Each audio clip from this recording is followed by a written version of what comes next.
Welcome to Happy Times and Places, in which I, Toby Hadoke, try to accentuate the positive when watching a Doctor Who story and see if I can guess what my special guest's favourite things about this week's episode are.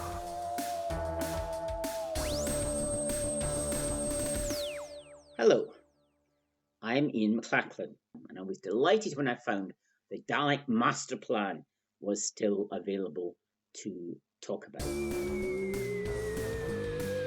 Well, welcome everybody. It's time for a bit of a counterplot, which is, I don't know if that's the scriptwriter talking to the script editor. I actually have we'll talk about this during the action. But we are with pictures once again, with moving pictures once again. I am on the Doctor Who Lost in Time box set for episode 5 of the Daleks Masterplan, Counterplot. And I'm going to press select, play, whatever, in 3, 2, 1. And here we go. Well, it's nice to be here. I'm actually currently in isolation because my son came to visit me the other day, and then the next day said, "Oh, I've just tested positive." I haven't tested positive, but nonetheless, as a precaution, I'm staying away from my other half. We're like, there was a terrible sitcom when I was younger called Divided We Stand, with was it Anna Keaveney and Sean Curry living in a house where there was a line down the centre of it. We're just doing that for safety. But I think I'm fine. But I do have some mice who, if they perish first, it will prove that's a reference to something that goes on here. So I remember being shocked when I saw this for the first time, which I saw in terrible quality. This still isn't the best quality. It's not one of the best quality episodes. The fact that you don't see Brett Vian or Brett Walton, as he is in Terry Nation's draft script for this, which I've had a look at some of the scripts since embarking on this quest to foil the Daleks Masterplan. And the difference between Terry Nation's rehearsal scripts, which I think are called something like 12-part Dalek segment, he hasn't even given them a story. And this episode is called There's Something Just Behind You. It's not called Counterplot. But Borkar is called Barker. Daxter is called Dexter. Brett is Brett Walton. I think I mentioned that before. He's still got double T's, I think, in the final scripts. There are the mice. I suppose they're probably dead now. Otherwise, I'd have tried to interview them. I wonder where the mice came from and what became of them. There's 3 of them. They were probably among the first casualties of Doctor... What? Oh, stop it. Sorry, I'm immersed in Doctor Who in memoriam because I've released my annual list of remembrance of all people from Doctor Who who've died in the past year. So here we have Froyne and Rimnall, who I think are called Frayne and Bosworth or something in Terry Nation's script. I like the names Froyne and Rimnall. Froyne particularly is a nice sort of spacey kind of name. This is Bill Mylan, who I think has the unique distinction of being the only person to have been in Doctor Who, and the revived version of Battlestar Galactica, because he spent much of his working life in Canada. Was he Canadian? I think he might have been. But worked in the UK for a bit here, obviously, Daleks Masterplan time. But most of his credits are in Canada, and he's a priest, I think, in an episode of Battlestar Galactica. I think he was also a drama teacher. I saw him in a thing. A drama teacher showed us a very clever film. John Cam, by the way, is the name of the bald-headed Technics extra, because he's the only non-credited actor this week. And I will get on to non-credited actors from episode 3. I found out I've been doing a little bit of homework about the Daleks Masterplan, just because I suspect on some of the episodes where we just have pictures, and let's face it, not an awful lot happens, I'm going to need things to say. So if you've been listening to episodes 3 and 4 and I've thrown up a few anomalies or not mentioned some things, I'm not going to mention them this week because I've got moving pictures, so I've got many things to stimulate conversation. But stay tuned for that because I know I have. I will talk about something that hasn't really been talked about in the sort of arcane circles I hang around in. I fired off an email yesterday to Jack Rayner about the delegates, and she sent back in big type, "Oh my God!"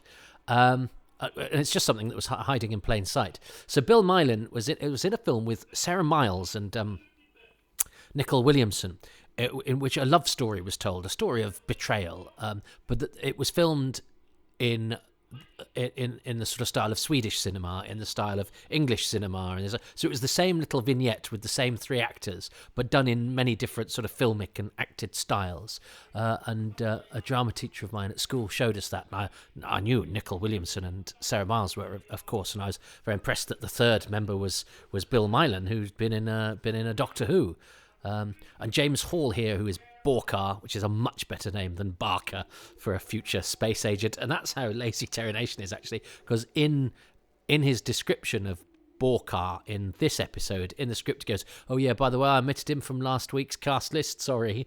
It really, the Terry Nation rehearsal scripts really do give the impression that they're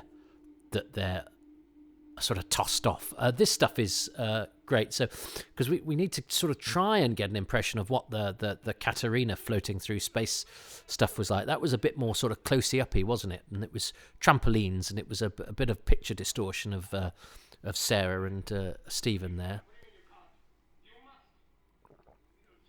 Oh, a bit of acting there from John Cam, the background extra. He did a little bit of "I'm about to say something," and I'll step forward.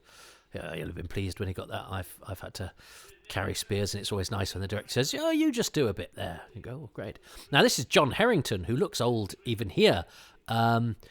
He was an extra in, support player in Quatermass in the Pit. He's the coffee stall owner when Sladen comes to the coffee stall and the stuff gets thrown away. But John Harrington, I think, was called Johannes something or other. I think he was German. And he's the German doctor in Colditz. He didn't always play German parts on British TV as well, though he anglicised himself, including his name, John Harrington. And he's Jim Holden in Colony in Space.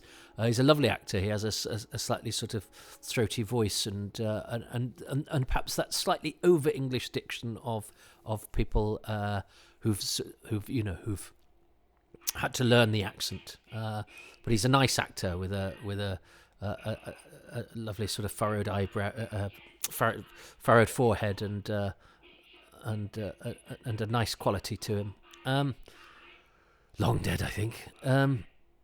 So it's beautiful seeing these scenes. I remember when I collected these episodes. As I say, I had not very good quality copies, and I remember thinking, people like Freund and Rimnell, they're actually just one episode characters, but we're introduced to them sort of on the go, and they both get nice sort of bits to do. But so when you're watching the episode in isolation, you sort of go, "Oh well, these guys must be space scientist guys we've met before." Nope, they're here for this episode and this episode only. That's a lovely close up of Maurice Browning as Karlton there. He's really good, and this whole dynamic sort of completely works. The scientists can tell Borkar to get out, not interrupt their work, but then they have to be a bit subservient to Karlton, who's obviously a big cheese. And I like the sort of futuristic arm folding that Bill Mylan does there, whether that's how people fold their arms in the future, or whether it's a way of standing with a bit of formality to the bald boss guy, the chief of the Baldies, as Karlton is. Some lovely film work here. I love a bit of a bubbling swamp with a bit of dry ice. We like a bit of that. And these are those beautiful otherworldly sounds that are very symptomatic of 1960s Doctor Who. I talked before in this commentary, haven't I, about the sort of alien environments. It's much better watching this in good quality because you can actually see the mice and their little wheel, which I love, and that's very Doctor Who. I know scientists use mice in experiments, but a couple of mice on an alien planet with a little wheel is lovely. This screen grab, as we'd call it now, I remember that they did a nostalgia. Was when they were trying to mix up the Doctor Who archives in Doctor Who magazine. They had a short-lived thing called Nostalgia, and they had this Karlton and Chen, and I'd never heard of Karlton. I didn't know who he was. I thought he must be terribly important, but of course no, it's because we only had these 2 episodes that there were moving images of.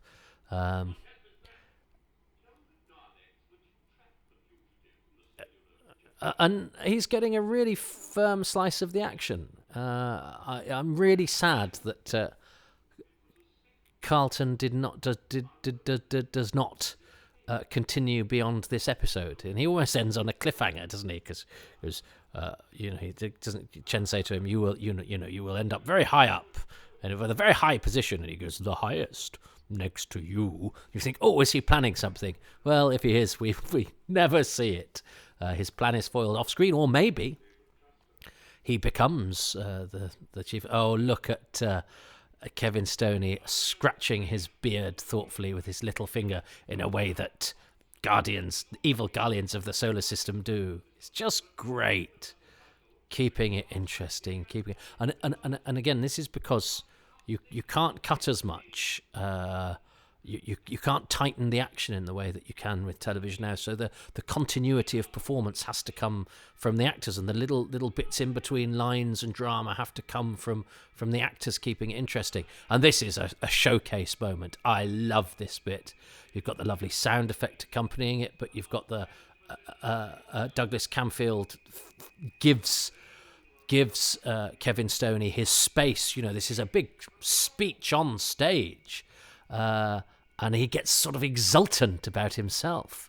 And he's still in control, but he's just realised he's just got a little carried away. And then the veneer of respectability, the smiling, disarming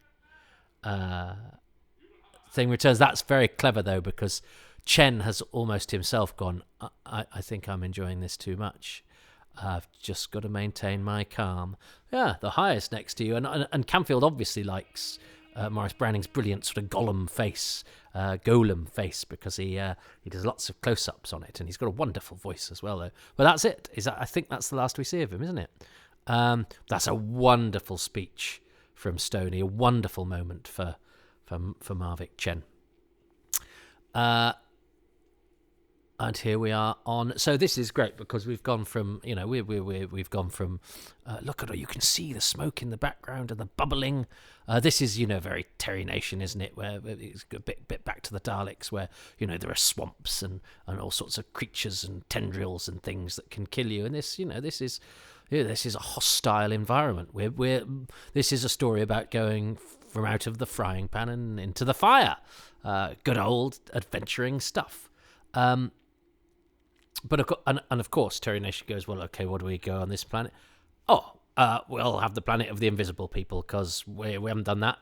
And that's why it's called The Something Just Behind You, because we can't see. And there is a picture, isn't there, of a bloke in a sack. I think the extra is called Francis Willie,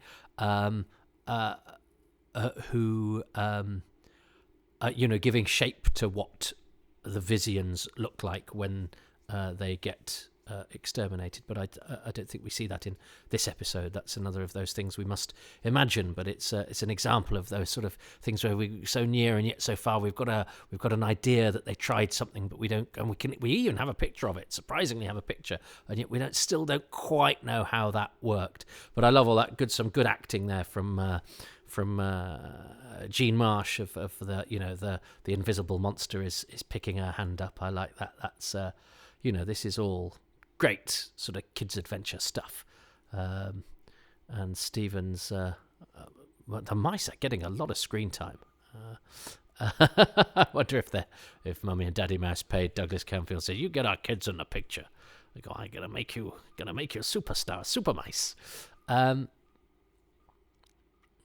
So yes, and of course we have these episodes because they turned up in an old church. Well, I've never quite got to the bottom of why we have 2 episodes of the Daleks Masterplan. I mean, I believe it was an old BBC building, wasn't it? That's why it was there. It was not as odd as they just happened to have found themselves in this building for absolutely no reason. But why only these 2 episodes? What happened to the other episodes? Why are there episodes of this of all stories when this one wasn't particularly sold abroad, or it wasn't sold abroad? So I love this is a lovely film sequence of the Vizian feat. This is really good. This is really it's pretty straightforward sci-fi fare that you would expect, I guess, but we have to see these things as quite sort of common tropes or occurrences because they became so, because people decided to do them. But this is nearly 60 years ago, so this is when people were doing this sort of thing, if not for the first time. But it's I think it's a nice headline, Planet of the Invisible People, and it enables them to do a few tricks that would impress the people at home and get the kids interested and excited. This is all good. I don't know why I was quite down on this when I first saw it. It was because it was partially because it was a terrible quality, and partly I think because with episodes of the Daleks Masterplan, I was hoping to see delegates. I don't know. I remember, and as I say, I had a real downer on Masterplan for a long time, that it hadn't been what I'd expected it to be with the 2 episodes that I saw, and so I decided to go, well, and therefore it's one of the most overrated stories. So it's like one of the worst Hartnells. It's not at all. It's great. Although I am, dear listener, going to let you into a little secret. I am slightly worried about episodes 7 to 10, because I remember. Sorry, my big toe is poking out of my sock. Ow, that's a shame. I was just thinking this morning how these socks have lasted. You don't need to know about my socks. But you don't need to know about any of this, actually. I don't think. I mean, I don't know. Anyway, don't start. But people are here because they want to be. Nobody's a prisoner, are you? Unless this is some sort of party where people are playing some sort of cruel drinking game, taking the mickey out of me. Well, that's your fault. You're the ones having a terrible party. Take a drink every time he says interesting or drops a boring fact about an actor. Beautiful shot from Camfield here. Again, his positioning of the characters and his great use of Hartnell's, not only his face, but Hartnell's sort of close-up hand acting, where Hartnell, I know, told, Peter Purvis, Sir Hartnell told him, or he observed Hartnell, about how Hartnell does lots of, he uses his hands by his lapels and his collar and his face quite a lot, because that's how the small screen benefits from using certain little actors tricks. Always like a different Dalek appendage. This is so one's got a sucker, but one's got that sort of meter thing. So they've just killed the mice. That's really horrible. The mice have just been exterminated. I feel horrible now about that. I mean, it's pretty. I mean, I have to say, I'm not wild about mice being experimented upon, but I'm a pragmatist. I'm aware that sometimes scientists have to do things that people like me might balk at for the greater good. But I think it's a bit sad that the mice survived the time travel experiment, then just got killed by the Daleks just for being there. I think that's really horrible. I'm actually slightly more affected by the death of the mice than I thought I would be. And I don't think that's a mistake. We did see the mice quite a lot, which in this sort of quality is much better. Oh no, Karlton's back. That wasn't Karlton's last line, but this is his last episode, I'm sure. And Rimnell calls he sort of says they're my mice, doesn't he? He's quite sweet about his mice. And they're definitely both wearing wigs, aren't they, Mylin and Harrington?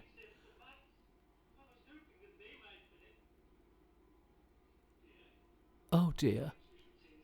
Perhaps we should send some more mice. He's very sweet, isn't he? He's like a sort of elderly eccentric. But again, it's it's a small little character, but he's played by a lovely character actor with an endearing quality about him, and it just means that Exposition Jim actually becomes rather cheery, rather chitty, rather quaint scientist Rimnell, and I think that's really nice. That's why I like these sorts of programs. The lighting here is nice. It would be nice and dark in the jungle. It's a good set, and the light sort of on the top of Hartnell's head, and he's going to have a little bit of a scrap with a Vizian, isn't he? He's a game old fella, isn't he? And by the way, keep an eye out or an ear out for how his role in this story is gradually reduced. I mean, we're getting an embarrassment of riches in terms of Hartnell this episode. Come episode 10, we will notice a pattern that Hartnell appears in this less and less. I have to say, I'm looking at the scripts. The death of Brett was, I think, slightly better in Nation's version than here. And I mention it now because we're, of course, going to have this big payoff that Brett Vian was my brother, which is a bit sort of, anyone that accuses RTD of being soapy is that this is if you look back on it now, you go, well, they didn't say he wasn't her brother, and they do sort of fudge it so that when you look back, you go, oh no, okay, it's fair enough. There's nothing there that contradicts this, although they have to go around the houses a little bit. Whereas in Nation's script, it's a bit more. There's obviously a connection between them, and he's I think he's a bit slower, and then she shoots him, and he doesn't die straight away. And it's actually a bit like the ending of Blake 7. Listen away if you haven't heard the ending of Blake 7. Can't believe I'm giving a spoiler alert for something that finished 40 years ago, but you wouldn't believe how often you get into trouble for such things. But he does a kind of, both of them have misunderstood who the traitor is. And it turns out neither of them are. And so she shoots him. I mean, and in the script, it is not unlike the end of Blake 7. And I think if they'd done that version, that revelation of Brett Vian being Sarah's brother would be a bit less sort of out of the blue than I think it is here, where, she just sort of rather coldly guns him down, and then later goes, yeah, but he's my brother. And you go, oh, really? Could they not have had maybe some kind of chat? I know they do. I know there is a moment between them before she kills him, but my feeling is it's slightly better in the Nation script. Oddly, because the Nation scripts are generally much more cursory, and Donald Tosh's additions, I think, really really benefit and certainly flesh out the characters. Just a bit of a mention there for Kevin Stoney's excellent and continued pencil acting, and Littlefinger acting. He's got it all, and I'm not mocking any of this. I love Kevin Stoney's performance. I think it's beautiful. And he does that bit where his eyes go skyward, which is a bit weird, but I love it. Did I mention the bit where he calls Zephon a man and adds a little questioning in upper reflection at the end of it, as if to go, but you're not really a man, you're a seaweed head. So we've got the zapping here, but it's just the negative effect. And I think next week, when they zap the Vizians, the bag thing is going on. But it's beautifully directed, this, wonderfully acted, plenty going on. And, that's a small set. But I think he's made that work, And that's a great cliffhanger. And that's the Coroners of the Sun is the next episode. I don't know what that means. James Hall, Jimmy Hall. He was in The Reign of Terror, who played Borkar, which is a better name than Barker. So there we go. So that is the end of episode 5. And what did I... Special Photographic Transparencies by George Pollock. That's an excellent credit. Okay, so I've got to choose a favourite thing, and I've got to line up Ian McLachlan as well, to tell me what his favourite thing about episode 4 is. But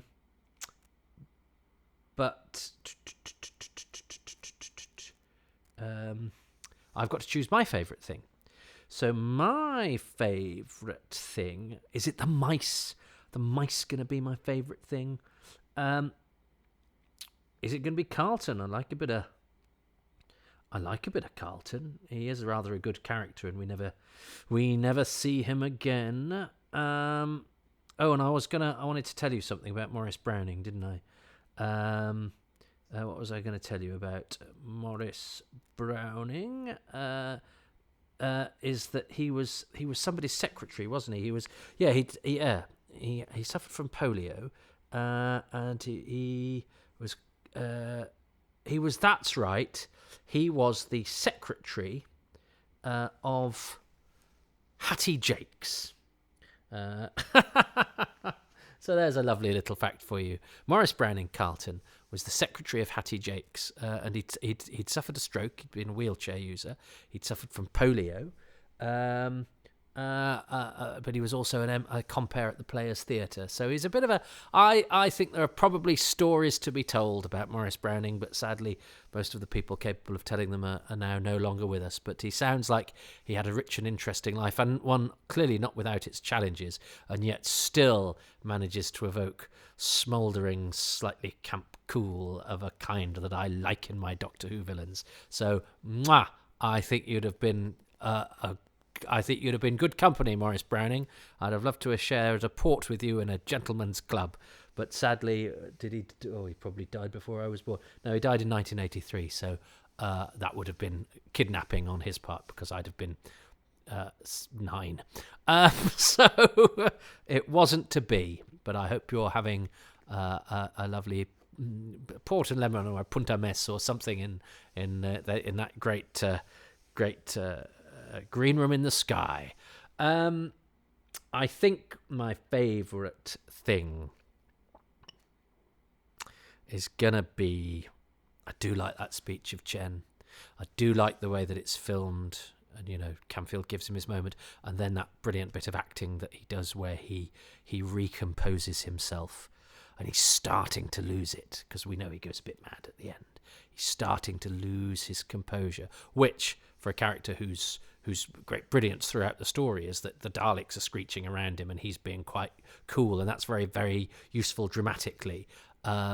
But it means that journey that he takes, it's a journey, and it doesn't come out of the blue. And it's not that he just goes a bit mad at the end because, well, we need to get rid of him. I love Kevin Stoney. I think I've got to choose that, because even though I love Freud and Rinmal and the mice, and the planet's lovely, all the sound effects, the invisible, there's lots going on there. Why was I so down on it? I think it's because I expected it to look like a comic strip.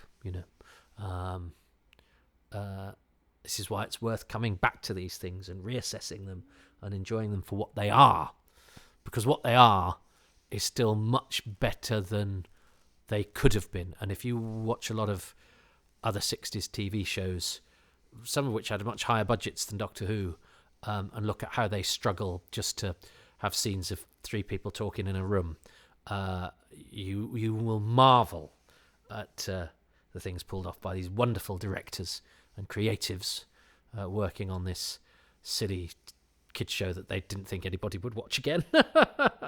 Love it. So Chen's speech for me. What does Ian say about episode 5, Counterplot? Then Counterplot. We're very lucky we have Counterplot. It's one of the 3 surviving episodes.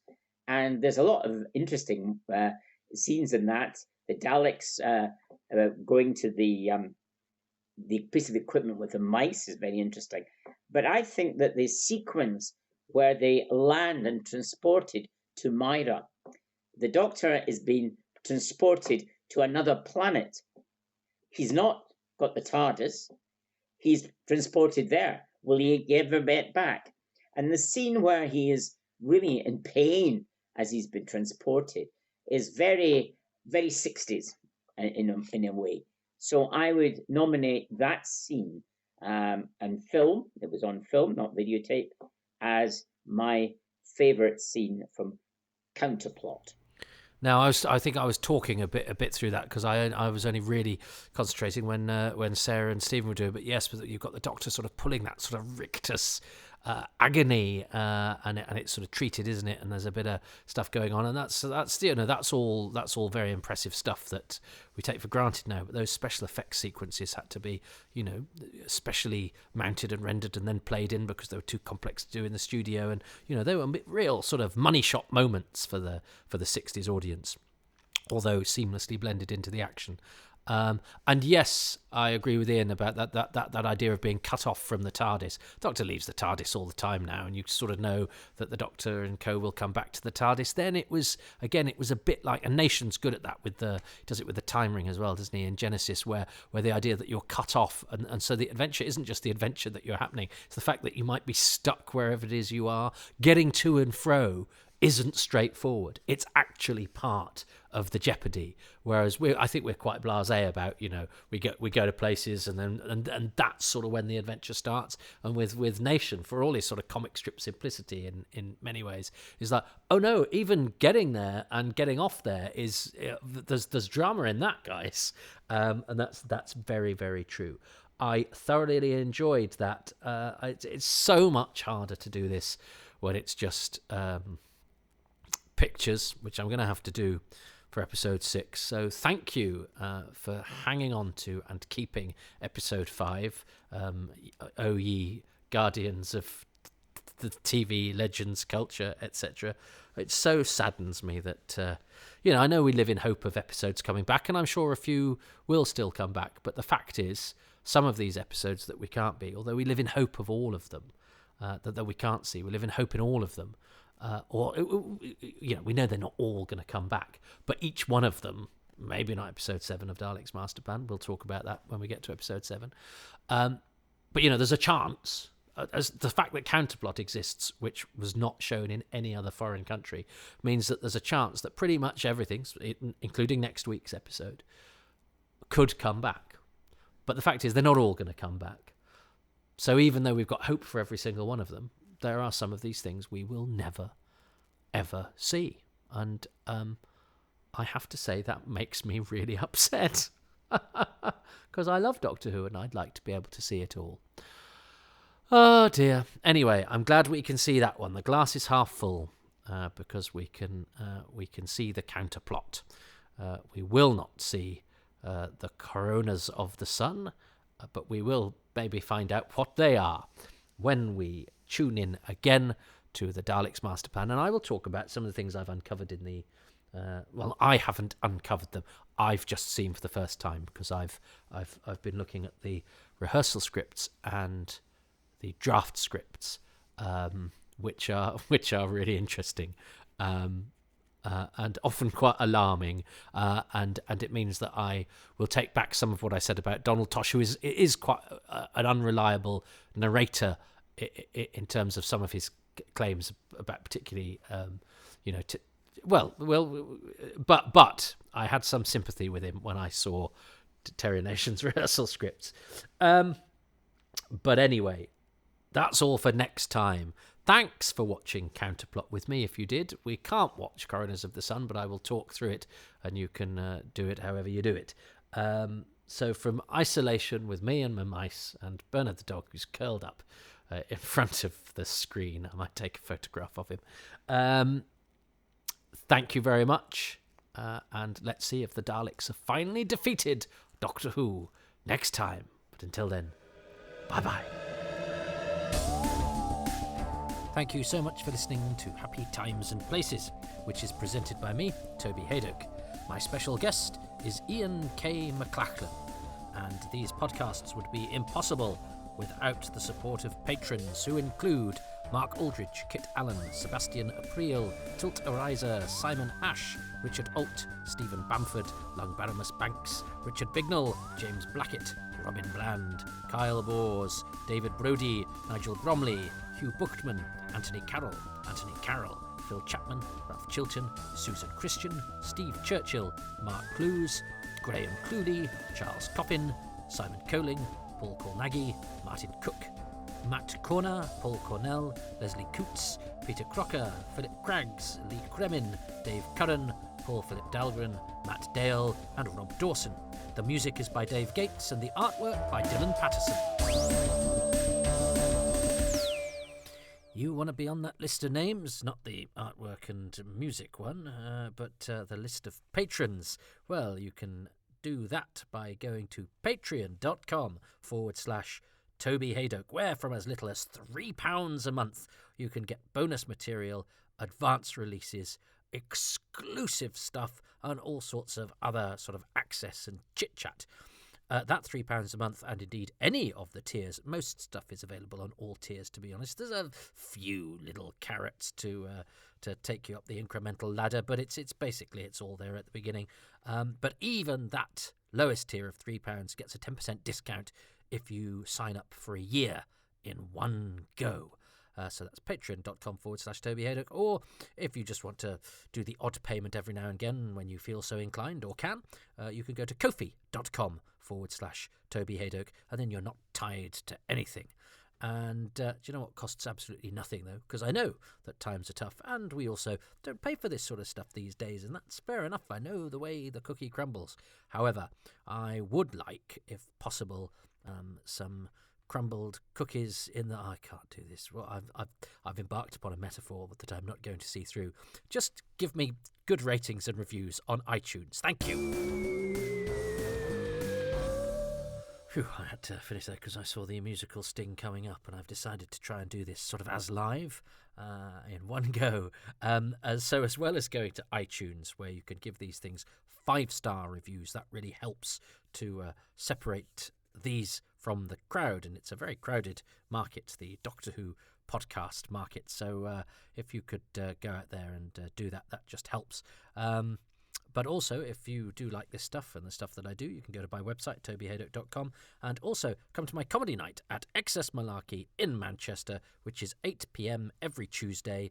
And we also do an online version at 8 p.m. on the first Sunday of every month at twitch.tv/Excess Malarkey. And that's me and 4 comedians from around the world doing amusing stuff, and usually not mentioning Doctor Who. Well, they don't. I always seem to.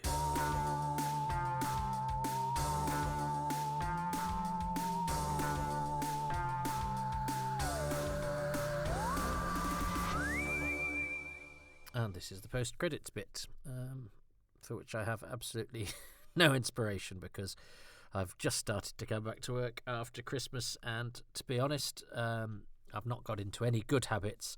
I'm still trying to get out of some bad ones, and I'm rather weighed down by all the chocolate that's just there and has to be eaten, because obviously when I'm trying to do a health kick later in the year, I don't want lots of chocolate tempting me. So what I have to do is eat it all now. So I'm feeling rather barrel-chested, frankly, but they were good chocolates. Anyway, I was going to say, and Happy New Year, but none of you will be listening to this at the appropriate time, because this is a pre-record. It isn't live. Who knows what I'm doing now? Well, you're listening to this. I could be on a beach somewhere. I won't be. I'll be looking at that list of things I meant to do in January and still haven't done, no matter when you're listening to this. So anyway, hope you're well and haven't eaten too much chocolate.